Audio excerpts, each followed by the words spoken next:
Industri film di Indonesia masih jauh tertinggal bila dibandingkan dengan negara-negara lain di Asia seperti Korea Selatan, Jepang, dan juga India. Meskipun perkembangan industri film Indonesia dalam satu dekade terakhir mengalami kemajuan jika dibandingkan sebelum tahun 2010. Apalagi di tengah-tengah hadirnya layanan video on demand yang semakin digandrungi oleh penonton seperti Netflix, Disney Hotstar, Prime Video, Apple TV, dan lain-lain. Film Korea yang berjudul Exuma bahkan meraih total pendapatan 2 kali lipat lebih besar dari film peringkat kedua Wonka hingga pertengahan Maret 2024. Exuma disebut sebagai film berpendapatan tertinggi di tahun 2024 ini. Sejak penayangan perdana pada 22 Februari di Korea Selatan, film ini bahkan berhasil meraup pendapatan hingga 58,7 juta US dollar atau setara dengan 910 miliar. Dalam 3 tahun terakhir, jumlah penonton film Indonesia juga terus mengalami kenaikan. Dari 52 juta tahun 2019 menjadi 63,3 juta pada tahun 2022. Sementara di Korea, bandingkan dengan penduduk 57,7 juta, jumlah penonton film di negara ginseng ini mencapai lebih dari 200 juta kali penonton. Selaku produser film internasional dari CJ Entertainment, Justin Kim melihat perbedaan yang signifikan dari industri film di Indonesia dan juga industri film di Korea Selatan. Jumlah penonton di Indonesia dari 2017 hingga 2019 bertambah sekitar 11 juta orang. Terlihat ada peningkatan yang cukup signifikan untuk jumlah penonton film dari 2017 hingga 2018. Tapi sayangnya, tahun 2019 tidak terlalu melonjak jumlah penonton filmnya. Sejak 2019 memang ada banyak film yang laris ya, bahkan lebih dari 15 yang melewati 1 juta penonton. Di antaranya adalah Dilan 1991, 2 Garis Biru, My Stupid Boss 2, dan juga Kuntilanak 2, dan lain-lain. Industri film Indonesia gagal dalam membangun sumber daya ekosistem produksi film yang maju dan murah. Sumber daya perfilman Indonesia masih sangat terbatas, baik industri hulu untuk proses produksi hingga proses hilir untuk distribusi film ke penonton. Termasuk terbatasnya program pendidikan SMA hingga perguruan tinggi yang menunjang industri perfilman di tanah air ini. Dukungan ekosistem pendidikan sangat lemah. Talenta industri perfilman Indonesia relatif masih bergantung pada komunitas untuk menciptakan regenerasi pada insan perfilman, baik aktor maupun talenta pendukung perfilman, termasuk tenaga teknis yang mumpuni yang benar-benar sangat terbatas di Indonesia ini. Pertanyaannya, mengapa industri film Indonesia tidak bisa semaju Korea Selatan atau India? Apa sih akar permasalahannya? Apa betul K-pop berperan penting mendongkrak perfilman Korea Selatan? Apa sih faktor yang membuat perfilman Korea sangat maju seperti sekarang? Bagaimana peran teknologi dan kolaborasi ekonomi pada perfilman kedua negara tersebut? Apakah faktor budaya menjadi penyebab perfilman Korea lebih maju sementara film di Indonesia tidak seperti Korea? Bagaimana cara agar perfilman Indonesia ini semaju Korea Selatan? Kita kupas dalam Kopi Panas FS. Kita ngupi dulu, jangan lupa untuk like, komen, dan subscribe. Ya, kita tonton terus sampai habis.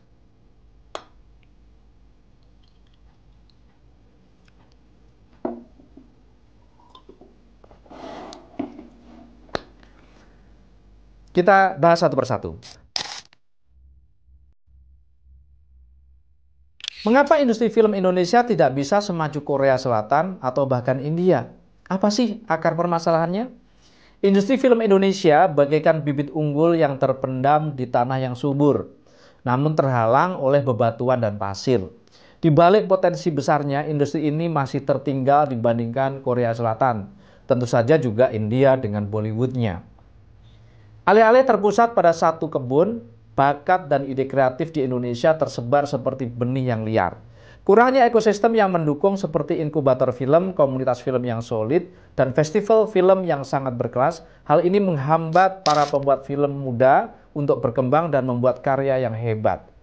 Pemerintah bagaikan awan yang enggan menyiram air, belum memberikan dukungan penuh. Kurangnya insentif pajak, pendanaan, dan infrastruktur film bagaikan tanah yang kering yang memicu keraguan bagi investor dan menghambat pertumbuhan industri perfilman Indonesia. Kalau dilihat dari segi pendidikan, Indonesia masih berfokus pada teori dan kurang pada praktek pembuatan filmnya.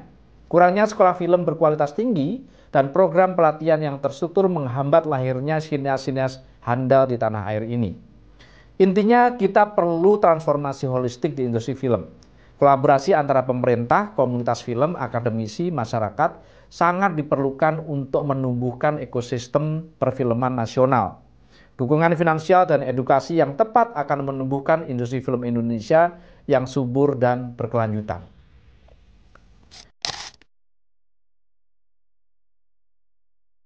Bagaimana cara K-pop mendukung dan mempengaruhi industri film di Korea? Yang pertama adalah peningkatan popularitas aktor. Banyak bintang K-pop yang juga berkarir sebagai aktor seperti Suzy, IU, dan juga D.O atau EXO. Popularitas mereka di industri musik membantu menarik penonton ke bioskop untuk menonton film yang mereka bintangi, meningkatkan penjualan tiket dan visibilitas film tersebut di berbagai media termasuk sinema maupun SVOD. Yang kedua adalah kolaborasi musik dan juga film. K-pop sering digunakan sebagai soundtrack dalam film-film Korea. Lagu-lagu yang dinyanyikan oleh artis K-pop terkenal dengan meningkatkan daya tarik film Korea dan membantu dalam pemasarannya. Misalnya lagu-lagu dari BTS atau Blackpink bisa digunakan dalam film untuk menarik audiens mereka, baik di Korea maupun internasional termasuk Indonesia. Kemudian promosi dan pemasaran. Bintang K-pop memiliki pengikut yang sangat besar di media sosial yang bisa digunakan untuk mempromosikan film mereka. Dengan sekali unggah atau sekali tweet saja, mereka dapat mencapai jutaan penggemar secara global dan meningkatkan exposure film mereka di pasar global. Kemudian ekspor budaya dan Hallyu, Korean Wave. K-pop merupakan bagian integral dari Hallyu atau gelombang Korea yang telah meningkatkan minat global terhadap budaya Korea termasuk film. Popularitas K-pop membuka jalan bagi film-film Korea untuk lebih mudah diterima di pasar internasional dan kita adalah para penggemarnya. Festival dan penghargaan internasional sangat menarik. Popularitas K-pop di berbagai negara membantu meningkatkan profil internasional daya tarik film Korea di pasar global. Ini menarik sekali perhatian terhadap industri film di Korea yang pada gilirannya mendapatkan pengakuan di festival film internasional seperti Cannes, Berlin, dan juga Toronto. Ekosistem industri hiburan. Industri hiburan Korea sangat terintegrasi dengan kolaborasi antara industri musik, film, televisi, dan media digital. Bintang K-pop sering muncul di variety show, drama televisi yang juga sangat mendukung untuk mempromosikan film-film Korea. Kemudian dukungan finansial. Kesuksesan finansial dari industri K-pop memberikan dorongan ekonomi dalam investasi kembali di industri film ini. Perusahaan hiburan seperti SM Entertainment, YG Entertainment, dan JYP Entertainment semuanya terlibat dalam produksi film dan konten audiovisual lainnya. Ya, peran investor ini sangat penting sekali dalam industri perfilman di Korea. Kemudian peningkatan kualitas produksi. Standar film tinggi yang diterapkan dalam industri musik K-pop yaitu MV mempengaruhi ekspektasi audiens terhadap kualitas visual dan naratif pada film. Ini mendorong industri film untuk meningkatkan kualitas produksi mereka agar sebanding dengan standar internasional. Kemudian pengembangan bakat dan pelatihan. Sistem pelatihan yang intensif di industri K-pop yang meliputi pelatihan akting, menari, bernyanyi, semuanya menghasilkan talenta yang multikultur yang siap berkarir di berbagai bidang hiburan termasuk industri film di Korea. Kemudian peningkatan pariwisata dan lokasi syuting. Popularitas K-pop menarik wisatawan dari seluruh dunia ke Korea Selatan yang seringkali juga tertarik mengunjungi lokasi syuting pada film dan drama Korea. Pertanyaan berikutnya, apa sih faktor yang membuat perfilman Korea sangat maju? Yang pertama adalah dukungan pemerintah dan dukungan infrastruktur. Pemerintah Korea Selatan sangat aktif mendukung industri hiburan sejak tahun 90-an. Negara ini memberikan berbagai macam kebijakan yang pro industri hiburan seperti musik, film, dan juga memberikan insentif dan juga investasi besar-besaran dalam infrastruktur perfilman. Mereka juga mendorong ekspor budaya melalui berbagai kebijakan yang sangat terkenal, sebagian misalnya Korean Wave atau Hallyu. Sementara itu di Indonesia, dengan penduduk yang 278 juta jiwa, pasar domestik film Indonesia sebenarnya sangat besar. Namun sayang penetrasi film Indonesia masih sangat lemah, baik di pasar domestik maupun di pasar internasional. Jumlah bioskop di Indonesia juga masih sangat sedikit. Hal ini membatasi potensi pendapatan dan keinginan investor dalam berinvestasi untuk memproduksi film berkualitas tinggi. Karena untuk mengejar break-even point perlu effort yang sangat besar karena penonton yang existing tidak cukup untuk menyerap konten film yang diproduksi. Kemudian budaya menonton dan konsumsi media. Di Korea Selatan, budaya menonton film dan mengkonsumsi media sangatlah tinggi. Orang Korea sering mengunjungi bioskop dan berlangganan layanan streaming dan mendukung industri film lokal. Jadi keberadaan Netflix tidak mengurangi keinginan masyarakat untuk menonton film termasuk di bioskop. Sementara di Indonesia, meskipun semakin banyak orang menonton film, tapi tingkat konsumsinya juga masih sangat rendah dibandingkan Korea Selatan. Ini bisa jadi karena harga tiket dan juga ketersediaan bioskop yang masih sangat terbatas hingga ke daerah-daerah. Kemudian preferensi yang lebih kuat untuk menonton format hiburan yang lain, ya YouTube dan lain-lain. Tentu ini kurang menarik bagi industri perfilman. Kemudian, bagaimana peran teknologi dan kolaborasi pada industri perfilman di Korea? Industri film Korea Selatan telah mengadopsi teknologi digital secara cepat, termasuk dalam produksi, distribusi, dan juga pemasaran film. Ini mencakup penggunaan teknologi CGI yang canggih dan platform streaming yang kuat seperti Netflix Korea. Kemudian terdapat sinergi yang kuat antara industri film, musik, dan televisi yang menciptakan ekosistem kreatif yang mendukung satu sama lain. Sementara di Indonesia, adopsi teknologi dalam produksi dan distribusi film masih jauh tertinggal. Platform streaming lokal masih sedang berkembang, namun kontennya kurang berkualitas. Akses terhadap teknologi canggih dalam memproduksi film juga sangat terbatas. Kolaborasi antar bidang industri kreatif di Indonesia masih belum sekuat Korea Selatan. Ada potensi besar untuk lebih mengintegrasikan berbagai sektor industri, termasuk industri kreatif yang saling mendukung dan mempromosikan film dan musik Indonesia.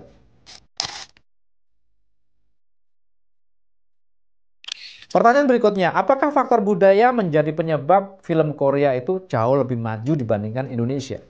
Di Korea Selatan, film sering menggabungkan antara elemen budaya tradisional dengan tema modern.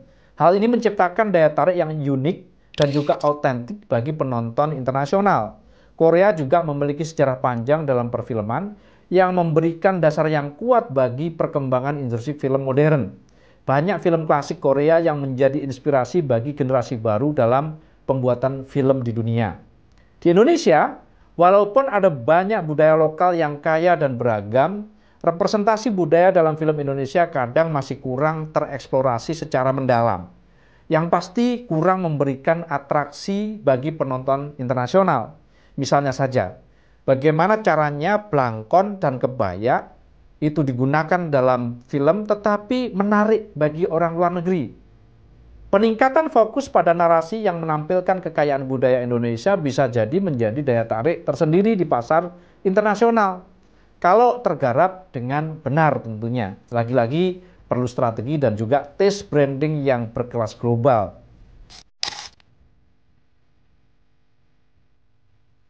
Kemudian pertanyaan berikutnya, bagaimana cara agar perfilman Indonesia bisa semaju Korea Selatan? Untuk memajukan perfilman Indonesia agar bisa setara dengan Korea Selatan perlu langkah-langkah yang serius. Yang pertama yang pasti adalah dukungan infrastruktur dan kebijakan pemerintah. Pemerintah perlu mengembangkan infrastruktur perfilman yang memadai seperti studio, fasilitas produksi, dan juga teknologi. Kebijakan yang mendukung industri film termasuk insentif pajak, subsidi, dan juga regulasi yang mendukung itu sangat penting sekali. Kemudian perlindungan hak cipta, memperkuat perlindungan hak cipta untuk mencegah pembajakan dan memastikan bahwa kreator film mendapatkan keuntungan yang adil dari karya mereka. Kemudian pendanaan pemerintah dan juga swasta untuk mendorong investasi. Hal ini sangat dibutuhkan dorongan pemerintah dan juga swasta untuk mendanai berbagai produksi film, termasuk yang dilakukan oleh produser-produser muda Indonesia, termasuk dari mahasiswa. Kemudian perlu adanya crowdfunding yang mengembangkan platform crowdfunding untuk mendukung film independen dan proyek-proyek perfilman yang inovatif. Kemudian pengembangan cerita dan konten. Kemampuan mendiversifikasi genre sangat penting. Mendorong eksplorasi dan diversifikasi genre film itu sangat menarik bagi audiens.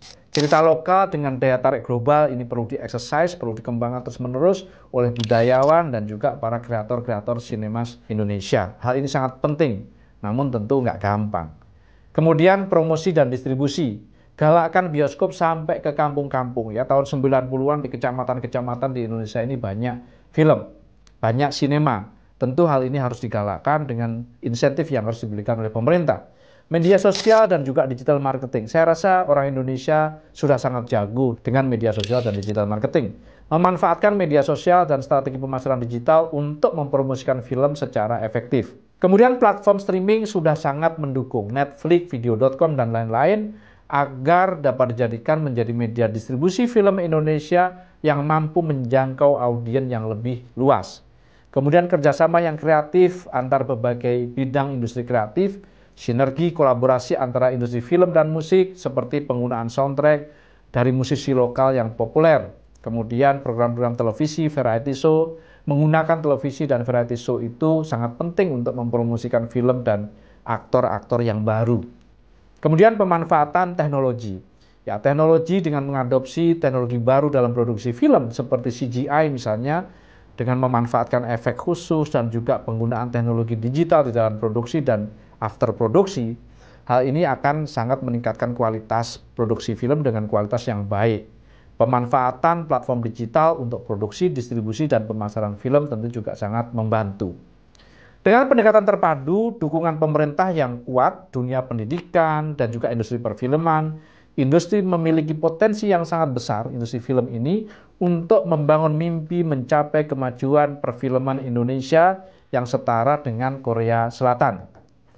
Industri film Indonesia perlu terus berinovasi dan berkolaborasi.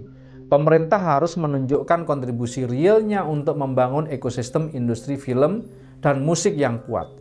Kolaborasi yang apik antara pelaku industri dan masyarakat termasuk aktor, para sineas, musisi, pendidikan seni yang luas akan bersama-sama memajukan perfilman tanah air. Yuk jangan lupa like, komen, dan subscribe untuk mendukung konten Kupas FS. Saya Farid Subhan, sampai berjumpa kembali pada program Kupas yang akan datang.